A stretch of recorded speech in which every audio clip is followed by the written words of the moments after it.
बिस्मिल्लाहिर्रहमानिर्रहीम। Today's topic is about the hydration energy कि hydration होती क्या है और उसके बाद जो एनर्जी उसमें रिक्वायर्ड होगी उसको क्या कहेंगे। आपने अक्सर सुना होगा कि जी वो एक पेशेंट था, उसको लूज मोशन आए या वोमिटिंग होगी तो जिसकी वजह से डॉक्टर ने कहा जिसको पानी पिलाएं, ड्रिप लगा दें या ऐसे कर दें।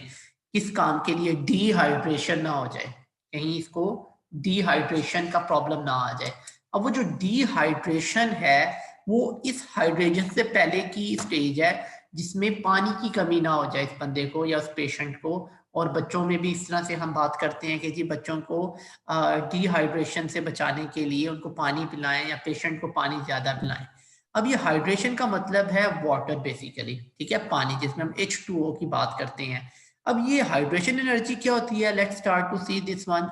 The hydration energy is the heat absorb. Number one क्या होगी? हीट होगी। Actually heat is a type of energy, ठीक है। या तो वो एब्जॉर्ब होगी या वो क्या होगी? इवॉल्व होगी, या वहां से वो निकलेगी। दो काम हो सकते हैं। इज द हीट एब्जॉर्ब और evolve when 1 mole of gaseous ion dissolve in water? जब क्या हो? 1 मोल गैसियस आयन डिसॉल्व हो वाटर में। अच्छा, ये नेक्स्ट हम जाने से पहले मैं आप लोगों से ये मोल के बारे में जरूर डिस्कस करना चाहूंगा। What is the meaning of mole? Mole क्या होता है? Anybody who knows about mole please raise his hand, otherwise type no, because we don't want to waste a single minute. What is the meaning by mole? जी, Shahab, and I have here also Arif. No problem. If you don't know, type no. It's okay. Okay, no problem. And Shahab, what about you?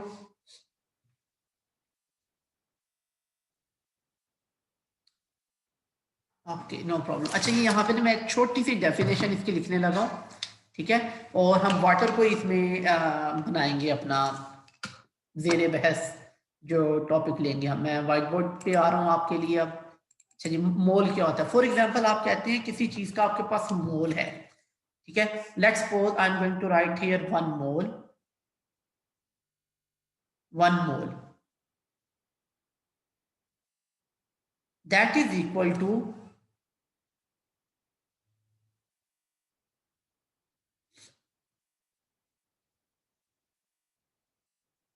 Molecular mass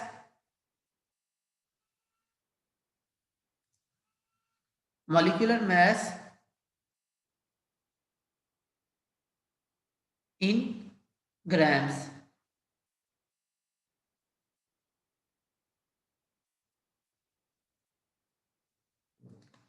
1 mole is equal to molecular mass in gram. अगर आपने किसी भी चीज का मोल find out करना है तो आपको क्या पता होना चाहिए? उसका मॉलिक्यूलर मास। लेकिन आप उसको किस में एक्सप्रेस करोगे? ग्राम्स में। तो very easy to learn it. इसको आप इस तरह से भी याद कर सकते हैं, capital M for molecular, second M for mass, and then G for grams. तो that is equal to 1 mole. किसी भी चीज का आप ऐसे कर सकते हैं। वाटर है हमारे पास, फॉर एग्जाम्पल H2O देखते हैं जी, ये वाटर का फॉर्मूला है, ठीक है। अब इसका हमने मॉलिक्यूलर मास फाइंड आउट करना है। तो आपने देखना है कि इसके जो आपके पास रिलेटिव एटॉमिक मास है वो कितना है। सबसे पहले हाइड्रोजन का आपने वो ले लेना है, that is equal to 1, plus क्या कर लेना है इसमें आपने ऑक्सीजन का, वो कितने आपके पास 16। ये आपको बड़ा इजीली पता है। लेकिन आप देखिए कि हाइड्रोजन के वाटर में हाइड्रोजन के कितने एटम है? 2 है। So it's going to multiply with 2। तो 1 into 2 is equal to 2, plus 16 oxygen के, दैट इज इक्वल टू 18। तो जो 18 ग्राम्स आपके पास आएगा इसको अपने ग्राम्स में शो करना है, that is equal to 1 mole of water. Till here if you have any question you can raise your hand, otherwise type no.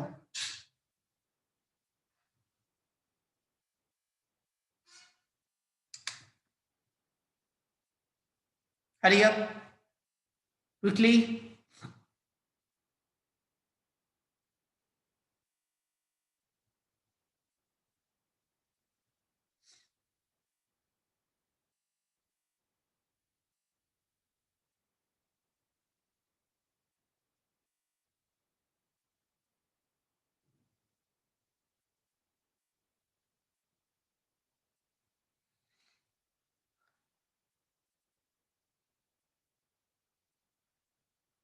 About 1 mole, if you have any question, please raise your hand, otherwise type no.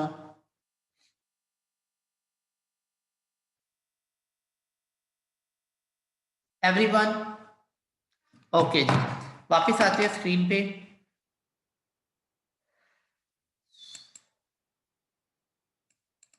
अच्छा जी, अब हमने यहाँ पे दो बातें की। पहली क्या की थी कि एनर्जी है, ठीक है, और वो एनर्जी हमारे पास किस फॉर्म में, हीट की फॉर्म में, या तो वो इवॉल्व होगी या एब्जॉर्ब होगी। व्हेन 1 मोल, जब 1 मोल हम लेंगे of gaseous ion, second condition क्या रखी हमने कि उस गैसियस आयन को डिसॉल्व करेंगे इन वाटर में। जब हम 1 मोल गैसियस आयन को डिसॉल्व करते हैं वाटर में, that give an infinity dilute solution, बहुत ही डाइल्यूट। अब डाइल्यूट की एक नई टर्म आ गई आपके पास जी, what is the meaning of dilute? Hurry up quickly, dilute का क्या मतलब होता है? Everyone please,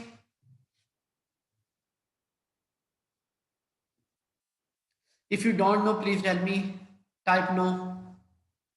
What is mean by dilute?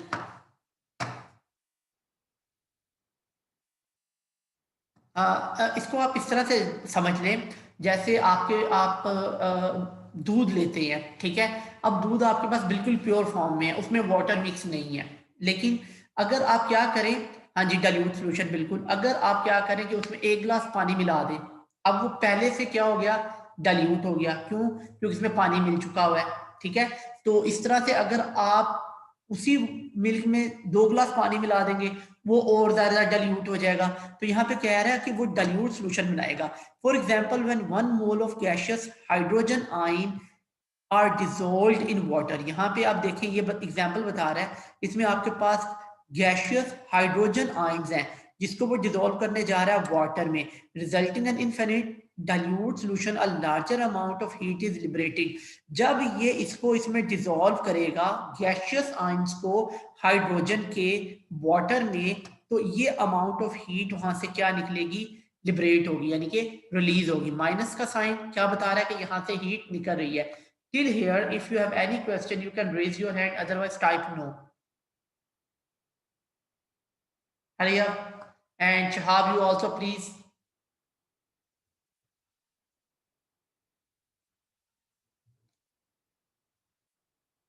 My dear.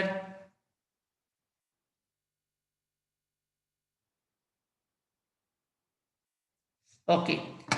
Hydration energy of a few negative and positive ions are given in the table. ये कुछ positive और negative ions की लिखी हुई है टेबल में, जिसमें क्या बता रहा है, it is evident from the table that hydration energy highly depends upon charge to size ratio of ions. Very important part of the lesson. You should underline this and keep it in your mind कि किस चीज पे depend कर रही है, highly depend upon charge to size ratio of the ions. Underline कीजिएगा जी इसको कि ये किस पे डिपेंड करेंगी, उस आयन का चार्ज और साथ उसके आपके पास क्या है, उसका रेशो जो लेंगे आप, चार्ज टू साइज, कि वो कितना बड़ा है कितना छोटा है, उसका साइज क्या है। इन दो बातों की जो रेशो आपके पास आएगी उस पे, for given set of ions, for example a group first A, अगर आप फर्स्ट ए ग्रुप में देखते हैं, charge to size ratio decreases from top to bottom in the group. अगर आप ग्रुप में ऊपर से नीचे की तरफ मूव करते हैं तो क्या होता है, चार्ज टू साइज रेशियो उसमें डिक्रीज होगी from top to bottom in the group. The hydration energy also decrease, तो इसके नतीजे में होगा क्या कि उसकी हाइड्रेशन एनर्जी जो है वो भी डिक्रीज होने जाएगी in the same fashion. On the other hand, the hydration energy increase significantly by moving from left to right. अब left to right क्या हो रहा है उसमें देखिएगा जी, in a period the charge to size ratio increase। अब इसमें ये charge to size ratio increase होएगी as found in the metals ions of third period. जैसे कि आप मेटल आयन देखते हैं थर्ड पीरियड में आपको नजर आते हैं, यहाँ पे हम देख रहे हैं ये आयन्स हैं आपके पास, लिथियम है, फिर आगे सोडियम है, पोटेशियम है, मैग्नीशियम है, कैल्शियम है, एल्युमिनियम है, उसके बाद फ्लोरीन, क्लोरीन, ब्रोमीन, आयोडीन। अब ये देखिए यहाँ पे ये -499 है। जैसे जैसे आप नीचे आते जा रहे हैं वेरिएशन आती जा रही है, हत्ता कि मैग्नीशियम में आने के बाद आपके पास ये 1891 पे आ गई है। यानी कि इतनी अमाउंट अगर आप इसमें डिसॉल्व करेंगे उसकी हाइड्रोजन आयंस की या इन आयंस की, तो इतनी अमाउंट ऑफ एनर्जी इनमें से निकलेगी। जी, any question till here? You can raise your hand, otherwise type no. Late आने वाले बच्चे हैं वो ना ही पूछे तो अच्छी बात है। ओके जी, ले जी, लास्ट टॉपिक है आज का जिसमें हम हेलाइड्स के बारे में बात करते हैं जी, कि हेलाइड्स क्या होते हैं। सबसे पहले आपको पता होना चाहिए कि हेलोजेंस, जैसे हमारे पास ग्रुप 7 है उसमें हम लेते हैं क्लोरीन, फ्लोरीन, ब्रोमीन, आयोडीन, ये सारे आपके पास हेलोजेंस है और इनसे जो मिलके बनेंगे उनको हम नाम देंगे। Halides are the binary compound. Anybody knows the meaning of binary? Binary का मतलब anybody knows? Please type yes और नो इफ यू। बाइनरी का क्या मतलब होता है जी, जल्दी से बताइएगा। अरे आप,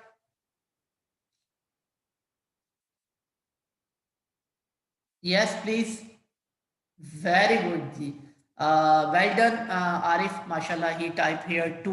बाइनरी का मतलब टू होता है, ठीक है, दो। एटम्स की बात नहीं अभी यहाँ पे हम कर रहे हैं, सिर्फ बाइनरी की बात करें। जैसे बाइनरी फिशन है और बायो में भी आपने पढ़ा होगा, बाइनरी का मतलब दो होता है जी। Which halogens form the other elements, यानी कि वो हेलोजन जो दूसरों के साथ बनाए। The physical properties of halides are highly determined by the nature of the bonding present in them. किस चीज पे डिपेंड करेगी कि इनमें नेचर ऑफ बॉन्डिंग कौन सी है। अब आपको बॉन्डिंग का पता होना चाहिए, बॉन्डिंग कौन कौन सी होती है।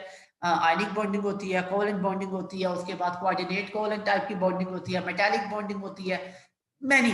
बट यहाँ पे हम करेंगे on the basis of halides can be classified into general classes. वो कौन कौन सी है? नंबर 1 बता रहा है आयनिक एंड नंबर 2 है कोवेलेंट, क्योंकि हम यहाँ पे हेलाइड्स की बात कर रहे हैं तो हम इन दोनों बॉन्डिंग की बात करेंगे। लेकिन वो साथ क्या बताता है, between the two there is another class of halides which the halogen atom act as a bridge between the two atoms of the element. Such halides are termed as polymeric. इनको हम क्या नाम देते हैं? polymeric halides का नाम देते हैं। यहां तक बेटा कोई क्वेश्चन है? You can raise your hand, otherwise type no. Till here, if you have any question, quickly.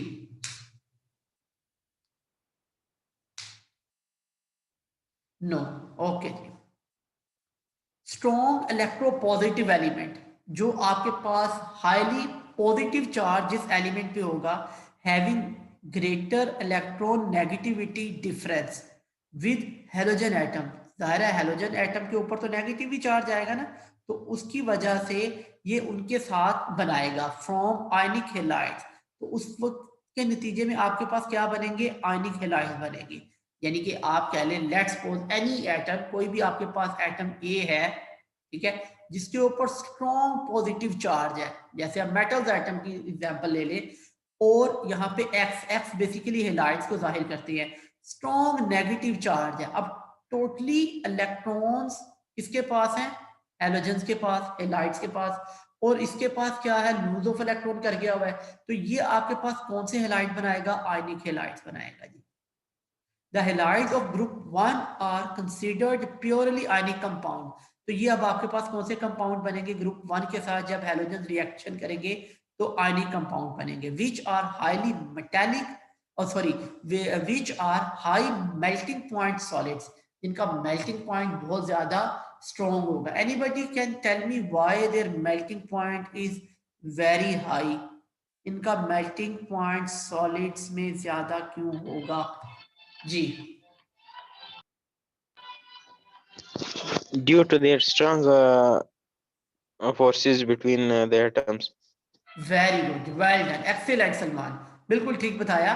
इनके कहने का मतलब क्या था कि ये जो दो चार्जेस हैं इनके दरमियान, पॉजिटिव और नेगेटिव, इनमें स्ट्रॉन्ग अट्रैक्शन है, ठीक है।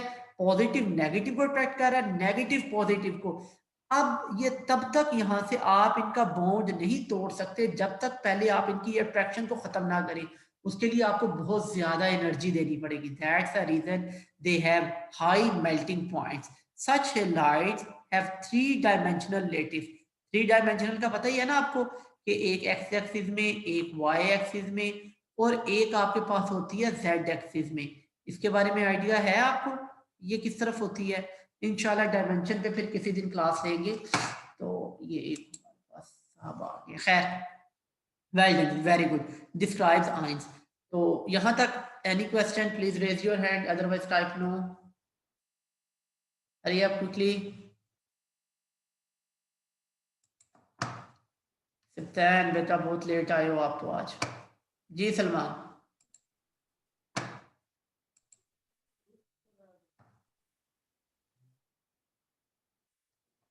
अच्छा जी, ये कुछ लिखे हुए हैं इनके यहाँ पे आपके सामने.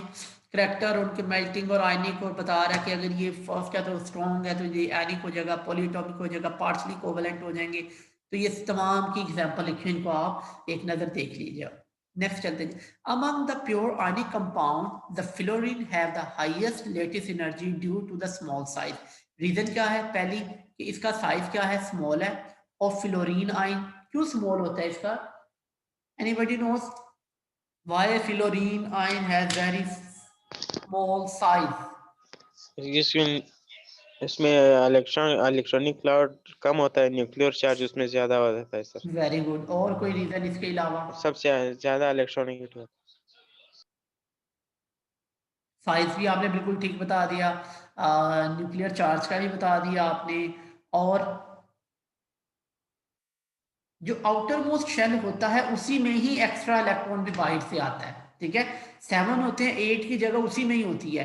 तो उस लिहाज से शील्डिंग इफेक्ट में प्रॉब्लम नहीं आता. न्यूक्लियर चार्ज इंक्रीज कर जाता है. Very good, excellent. Thus the ionic halides the fluorides have the highest melting and boiling point which decrease in the order. यानी कि अगर आप ऑर्डर देखेंगे तो इस तरह से होगा. सबसे ज्यादा फ्लोरीन का, उसके बाद क्लोरीन, देन ब्रोमाइड और उसके बाद iodide. Fluoride, chloride, bromide and iodide. Less electropositive elements such as barium Be और aluminium form polymeric halides having partially ionic bonding with the layer और चेन लेटिस. तो उनका स्ट्रक्चर कुछ इस तरह से होगा. लेयर बनाएंगे या चेन बनाएंगे, जबकि ये क्या बनाएंगे आपके पास 3 डायमेंशनल में होगा. ठीक है, तो ज्यादा 3 डायमेंशनल होगा, स्ट्रक्चर बड़ा होगा.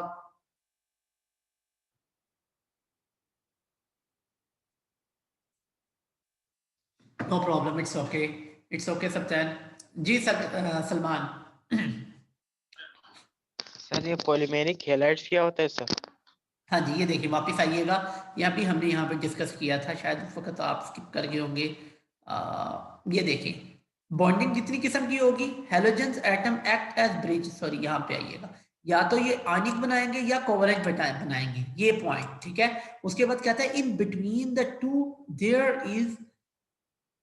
there is another class of halides in which the halogen atom act like a bridge between the two atoms of other elements. Such halides form polymeric. ये क्या बनाएंगे सर आपके पास? polymeric halides बनाएंगे. Clear है? ठीक है जी. Yes sir. Okay. The lattice of, अगर आप इसकी बात करते हैं, SiCl4 consist of discrete molecule which are highly polar. The bond of PCl3 and S2Cl2 are less polar than those of silicon tetrachloride on moving across the periodic table. जब आप periodic table में देखते हैं तो इनमें variation आती है एक ही पीरियड में. From left to right, the electron negativity difference reduce and the trend shift towards covalent halide. जिसकी वजह से वेरिएशन आएगी और ये ट्रेंड जो आयनिक से किसमें चला जाएगा?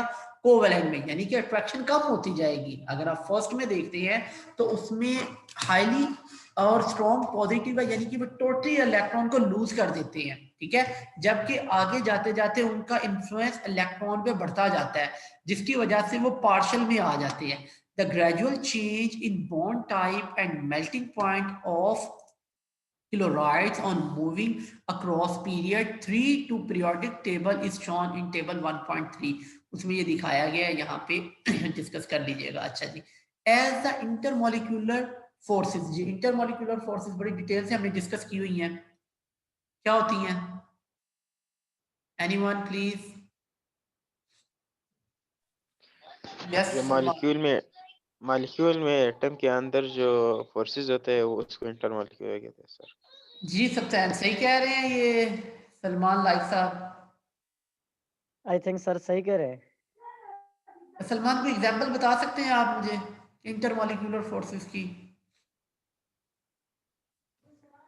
सर जी जैसे H2O में O और H के दरमियान जो बॉन्ड फोर्सेस होते हैं वो फोर्सेस अच्छा, इंटरमॉलिक्यूलर होते हैं।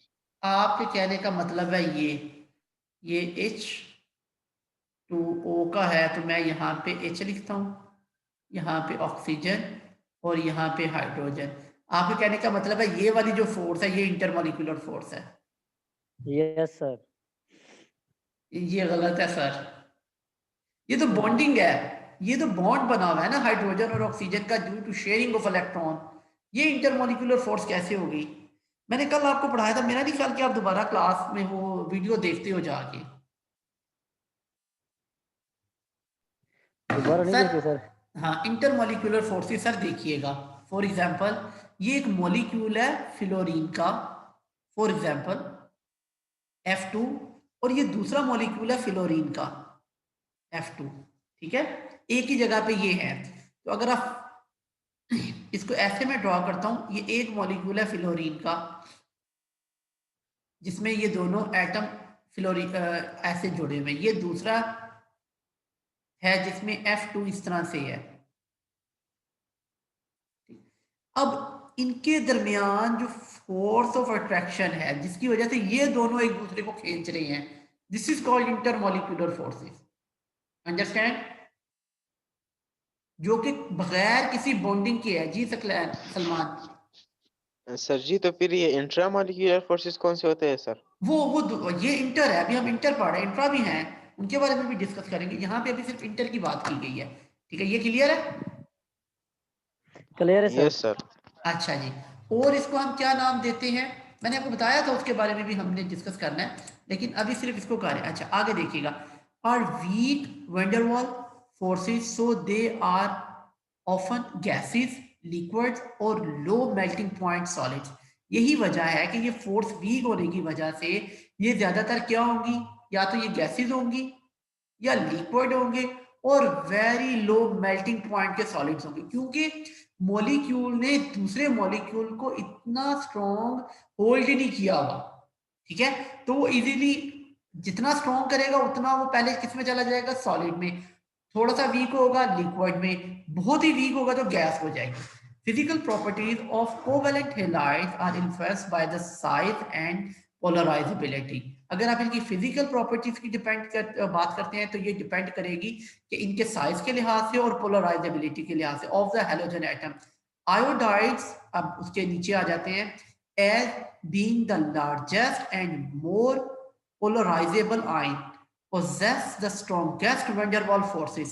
इसको हम van der Waals forces का भी नाम देते हैं, and therefore have high melting and boiling point than those of other covalent halides। अब ये बड़ी इंटरेस्टिंग बात है, यानी कि आप जिस फ्लोरीन को सबसे ज्यादा बात करते हैं कि इसकी पोलराइजेबिलिटी और इलेक्ट्रॉन एफिनिटी सबसे ज्यादा है, लेकिन वो इतनी स्ट्रॉन्ग नहीं होती कोवलेंट में, जबकि आपकी आयोडीन जो है ये सबसे ज्यादा स्ट्रॉन्ग होती है। इंशाल्लाह यहाँ से दोबारा स्टार्ट करेंगे। Till here if you have any question you can raise your hand, otherwise type no. जी सर ये वंडरवॉल फोर्सेस कौन सी होती है सर? जी जी, यही मैं बता रहा हूँ, ये इंशाल्लाह